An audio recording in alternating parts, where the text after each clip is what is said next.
మామిడి పళ్ళ రుచులే కాదు, కపిల్ వారి 30 సంవత్సరాల నాణ్యత మరియు నమ్మకం.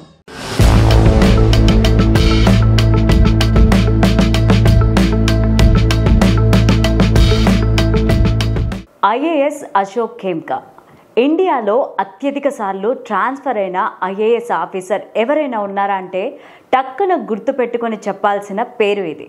ఎందుకంటే భవిష్యత్తులో ఇలాంటి ప్రశ్నలు ఏ పోటీ పరీక్షల్లో అయినా రావచ్చు. మరి ఈ ఐఏఎస్ ఆఫీసర్ స్టోరీ వింటే ఐఏఎస్ అధికారులతో ఇలా కూడా ఆడుకుంటారా అని అనిపించక మానదు.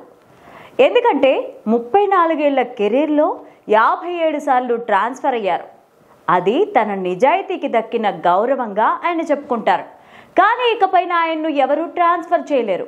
ఎందుకంటే ఆయన ఏప్రిల్ 30వ తేదీన తన సర్వీస్ నుంచి రిటైర్ అవుతున్నారు. అందుకే ఇప్పుడు ఐఏఎస్ అశోక్ ఖేమ్కా మరోసారి వార్తల్లోకి ఎక్కారు. మరో విచిత్రం ఏంటంటే తన పుట్టినరోజు నాడే ఆయన సర్వీసు నుంచి రిటైర్ అవుతున్నారు. అశోక్ ఖేమ్కా 1965 ఏప్రిల్ 30న కోల్కతాలో జన్మించారు. హర్యానా క్యాడర్కు చెందిన ఈ ఐఏఎస్ ఆఫీసర్ ప్రస్తుతం రవాణా శాఖ అదనపు ముఖ్య కార్యదర్శిగా ఉన్నారు. 1991 బ్యాచ్కు చెందిన ఈ ఐఏఎస్ ఆఫీసర్తో పాటు డ్యూటీ ఎక్కిన వాళ్ళంతా కేంద్ర ప్రభుత్వంతో పాటు వివిధ రాష్ట్ర ప్రభుత్వాల్లో కీలక హోదాల్లో ఉన్నారు. కానీ అశోక్ మాత్రం సగటున ప్రతి 6 నెలలకు ఒకసారి ఒక పోస్ట్ నుంచి మరో పోస్టుకు బదిలీ అవుతూనే ఉన్నారు.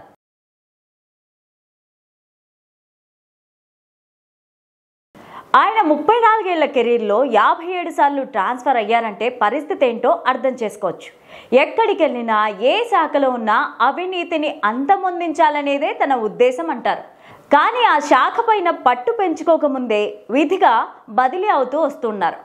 అధికారికంగా ఆయన బదిలీ అవుతున్నప్పటికీ చూసేవారికి ఆయన బలి అవుతున్నట్లుగా అనిపిస్తుంది. అయినప్పటికీ ఆయన ఎవరికైనా సరే ఉన్నది ఉన్నట్లుగా చెప్పడానికి వెనకాడరనే పేరుంది. కానీ కొంతమంది దానినే ఎదురు చెప్పడం అని కూడా అంటూ ఉంటారు.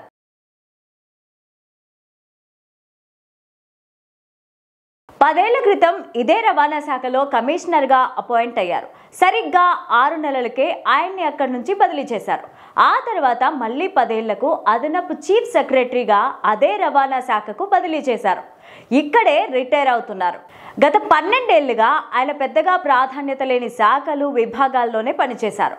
ఆయన్ను బదిలీ చేసిన పోస్టులు అటువంటివి. మరి కోల్కతాలో పుట్టి పెరిగిన అశోక్ ఖేమ్కాకు చిన్నప్పటి నుంచి చదువు అంటే ప్రాణం. అందుకే కష్టపడి చదువుకొని ఐఐటి ఖరగ్పూర్లో అడ్మిషన్ సంపాదించారు. 1998లో ఐఐటి ఖరగ్పూర్ నుండి కంప్యూటర్ సైన్స్ అండ్ ఇంజనీరింగ్లో బీటెక్ పూర్తి చేశారు.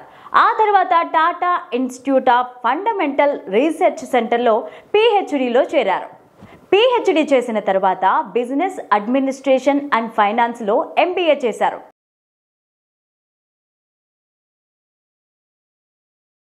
ఐఏఎస్ అయ్యాక కూడా ఆయనకు చదువు పైన మక్కువ పోలేదు. అంత బిజీ షెడ్యూల్లోనూ పంజాబ్ యూనివర్సిటీ నుంచి ఎల్ఎల్బి పట్టాని అందుకున్నారు. 2012లో అశోక్ ఖేమ్కా తొలిసారిగా జాతీయ స్థాయిలో లైమ్ లైట్లోకి వచ్చారు. అప్పుడు కేంద్రంలో యూపీఐ సర్కారు అధికారంలో ఉంది. ఢిల్లీ శివార్లోని గురుగ్రామ్లో యూపీఏ చైర్పర్సన్ సోనియా గాంధీ అల్లుడు రాబర్ట్ వాద్రాకు సంబంధమున్న ఒక భూమి మ్యూటేషన్ను ఐఏఎస్ అశోక్ రద్దు చేశారు. ఏదైనా ఒక స్థలం యాజమాన్య హక్కులను బదిలీ చేయడంలో మ్యూటేషన్ అనేది కీలకం కావడంతో అప్పట్లో ఆ న్యూస్ దేశవ్యాప్తంగా చర్చనీయాంశమైంది.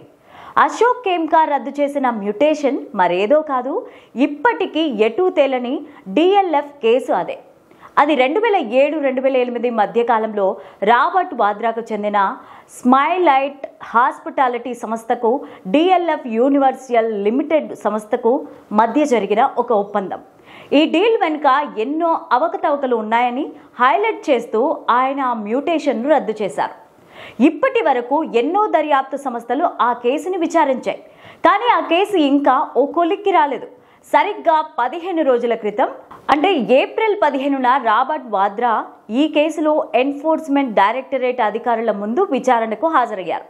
సాధారణంగా ఓ అధికారి వల్ల ఏదైనా ఒక రాజకీయ పార్టీ ఇబ్బంది పడిందంటే అవతలి పార్టీ అధికారంలోకి వచ్చాక ఆ అధికారికి అధిక ప్రాధాన్యత ఇవ్వడం అనేది తరచుగా చూస్తూ ఉంటాం.